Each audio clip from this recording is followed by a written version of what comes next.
మిమ్మల్ని ఎవరైనా ఒక మంచి సినిమాలో ఏముండాలని అనుకుంటున్నారు అంటే ఏం చెప్తారు? ఒక చిన్న సెంటిమెంట్, కొన్ని జోక్స్, కొన్ని ట్విస్ట్ అండ్ టర్న్స్ ఆర్ ఇంకొన్ని ఫైటింగ్ సీక్వెన్సెస్ ఇవి ఉంటే చాలు కదా! ఇప్పుడు ఇలాంటివి మన పురాణాల్లో ఎక్కడున్నాయి అనగానే మనకు వెంటనే హనుమంతుడు, సుందరకాండ గుర్తొచ్చేస్తుంది. రామాయణంలో సుందరకాండ చాలా ముఖ్యమైన అధ్యాయం అండ్ అందమైన అధ్యాయం. అందుకేనేమో మొత్తం రామాయణం చదవకపోయినా కనీసం సుందరకాండ చదవమని చెప్తారు. సుందరకాండ చదవడం వల్ల సర్వకార్య సిద్ధి అంటారు. కేవలం చదవటం వల్ల విజయం సాధించవచ్చేమో, కానీ హనుమ చరిత్రను అర్థం చేసుకొని అతని నుండి స్ఫూర్తి పొందితే ఖచ్చితంగా విజయం సాధిస్తాం. 68 సర్గలున్న సుందరకాండలో మొదటి అధ్యాయం సముద్ర లంకనం. ఇందులో సీతమ్మను వెతకటానికి సముద్రాన్ని దాటేందుకు హనుమ చేసిన సాహసాలన్నీ ఉంటాయి. హనుమ ఈ ప్రయాణంలో మైనాకుడు, సురస, సింహికలను ఎదుర్కోవడం ముఖ్యమైన ఘట్టాలు. మంచి యాక్షన్ సీక్వెన్సెస్, ట్విస్ట్, టర్న్స్ అన్నీ ఉన్న అద్భుతమైన బ్యూటిఫుల్ స్టోరీ. జాంబవంతుడు ప్రోత్సహించిన తర్వాత హనుమంతుడు ధైర్యంగా సముద్రాన్ని దాటాలని నిర్ణయించుకున్నాడు. తన అంతఃశత్రువులతో పోరాడిన తర్వాత అప్పటి వరకు ఎవ్వరూ చేయని ఈ ఘనకార్యం ఎలాంటి అడ్డంకులు లేకుండా చేయాలన్న కోరికతో శ్రీరాముడికి, దేవతలందరికీ నమస్కరించి, గాలిదేవుడైన తన తండ్రికి కూడా నమస్కరించి తన శరీరాన్ని పెంచి ఒక్క ఉదుటున లంఘించాడు. ఈ పనికి పక్కనున్న పర్వతం క్షణం పాటు వణికి దానిపైన ఉన్న చెట్లన్నీ పూలవర్షం కురిపించాయి. ఇంతలో ఆకాశంలో వేగంగా వెళ్తున్న హనుమంతుడిని చూసి దేవతలు, గంధర్వులు అతని మీద పుష్పవర్షం కురిపించారు.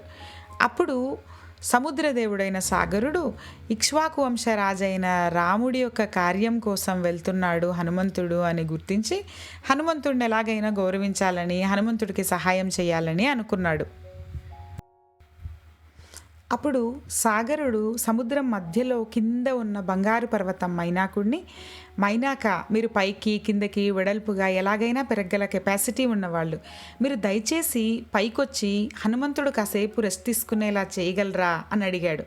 అప్పుడు మైనాకుడు గోల్డెన్ కలర్తో మెరుస్తున్న శిఖరాలతో 100 సూర్యులకు సమానంగా మెరుస్తూ సముద్రంలోంచి పైకొచ్చాడు.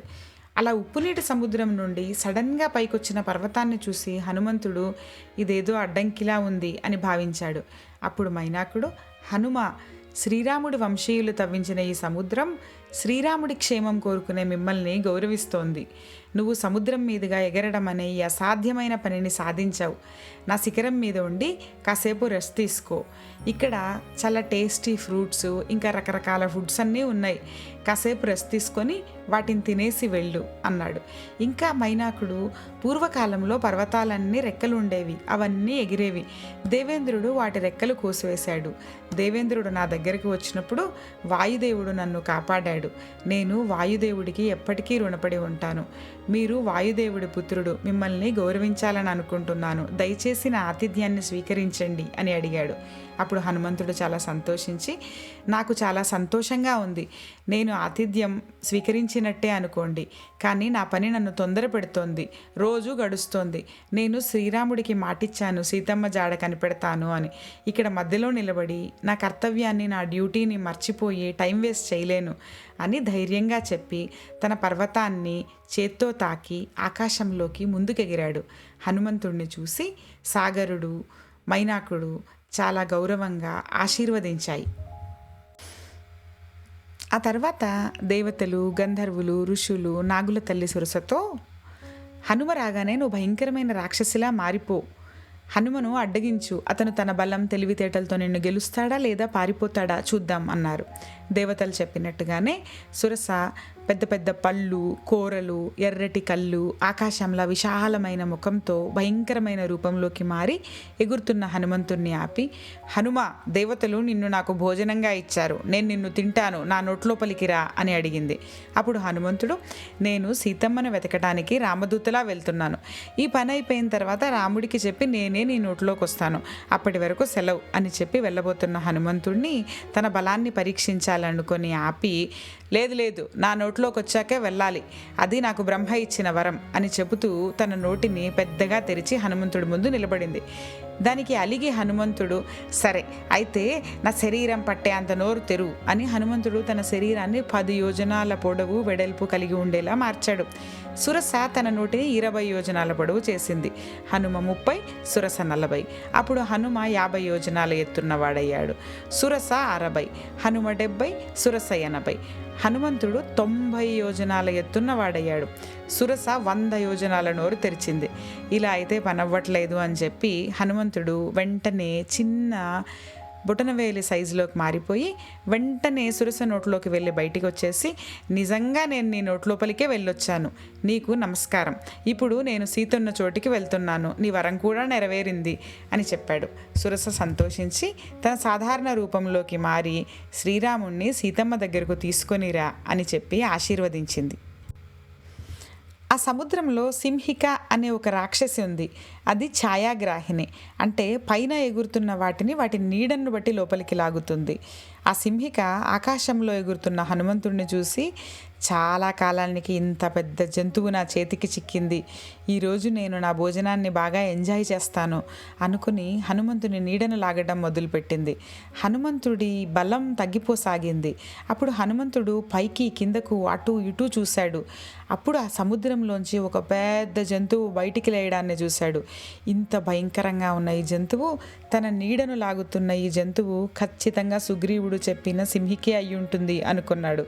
వెంటనే తన శరీరాన్ని పెద్దదిగా పెంచాడు. దానికి తగ్గట్టు సింహిక కూడా భయంకరంగా నోరు తెరిచింది. హనుమంతుడు వెంటనే చిన్నగా అయిపోయి సింహిక పొట్ట లోపలికి వెళ్ళి తన లోపల శరీర భాగాల్ని తన గోళ్లతో చీల్చేసి సింహిక నోరు మూసేలోపు బయటకు వచ్చేసాడు. బయటకు వచ్చేసి శరీరాన్ని పెద్దది చేసుకున్నాడు.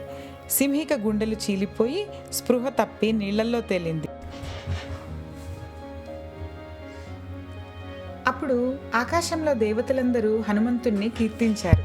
ఎవరికైతే ధైర్యం, ఫోకస్, బుద్ధి, నైపుణ్యం అనే ఈ 4 లక్షణాలు ఉంటాయో అలాంటి వ్యక్తులు ఏ పనిలోనూ ఓడిపోరు అని హనుమను కీర్తించారు. హనుమంతుడు మళ్ళీ బయలుదేరి కాసేపటికి అవతల తీరం చూశాడు. అప్పుడు శరీరాన్ని చిన్నదిగా చేసుకొని ఎదురుగా త్రికూట పర్వతం మీద ఉన్న లంకానగరాన్ని చూశాడు. అలా మన ఆంజనేయుడు లంకానగరాన్ని చేరుకున్నాడు. ఈ ప్రయాణంలో హనుమంతుడికి 4 అడ్డంకులు ఎదురయ్యాయి. మొదటి అడ్డంకి అన్ని భయాల్ని పక్కన పెట్టి ప్రయాణాన్ని ప్రారంభించడం. దేవుడి మీద నమ్మకం ఉంచి 100 యోజనాల సముద్రాన్ని దాటడానికి ప్రయత్నించాడు. అందుకు అపారమైన ధైర్యం అవసరం. మనకు కూడా చాలా పనులు చేయాలనే ఆశగా ఉంటుంది, కానీ ఎన్నో భయాలు, వాటి వల్ల ఏది ప్రారంభించలేం. అలా మన జీవితంలో ఎన్నో సవాళ్ళకి ధైర్యమే ఫస్ట్ స్టెప్. ఎందుకంటే ప్రయత్నించకుండా ఏ ఫలితం డెఫినెట్లీ ఉండదు కదా. రెండో అడ్డంకి ఏంటంటే హనుమంతుడికి శ్రేయోభిలాషులైన మైనాకుడు, సాగరుడే. కొన్నిసార్లు మన మీద ప్రేమతో మన మేలు కోరే వాళ్ళే మనకు అడ్డంకిగా మారుతారు. ఫర్ ఎగ్జాంపుల్, నైట్ ఏదో ప్రాజెక్ట్ చేసుకుంటూ నైట్ వరకు కష్టపడుతుంటే అమ్మలు వచ్చి అలసిపోయావు కాసేపు పడుకో అంటారు.